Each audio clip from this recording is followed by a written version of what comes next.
So আপনি কষ্টে থাকেন, দুঃখে থাকেন, ডিপ্রেশনে থাকেন, আপনি পাহাড়ে এসে পড়েন। দেখেন এত সুন্দর পাহাড়, ঝুমঘর, এদিকে মেঘ, আল্লাহু আকবার। আপনি কেন, আমার কিছু বন্ধু, একটা বন্ধু আত্মহত্যা করছে কিছুদিন আগে, মানে ও আমার সাথে ঘুরতে চাইতেছিল, কিন্তু আসলে দুর্ভাগ্য কারণে আমি ঘুরতে নিয়ে আসে মানে পারি নাই। এই জন্য আমার খুবই খারাপ লাগছে যে যদি ওই বন্ধু তুই আজ বেঁচে থাকতে এই জিনিসগুলো দেখতে পারতি, ভিউ দেখতে পারতি, কিন্তু তুই বোকা আত্মহত্যা করছিস।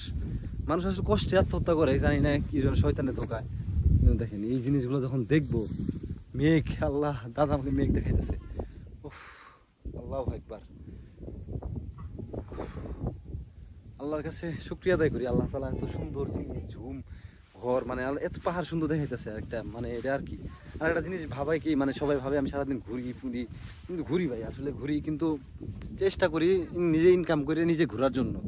বাসা থেকে টাকা না নিয়ে নিজে ইনকাম করে ঘুরি, দেখি সুন্দর সুন্দর ভিউ দেখি। আর একটা জিনিস কি, আর ধরেন যে আমি সকালে জিমে যাই, জিম থেকে যাওয়ার পরে বাসায় আসি, বাসায় আসার পর খাওয়া দাওয়া করে আবার রেস্ট নিয়ে আবার জিমে যে ট্রেনিং করাই, তারপরে এত সুন্দর কষ্ট করার পর টাকা জমাই, আর জোগাড় জমি এত সুন্দর সুন্দর জায়গায় ঘুরি।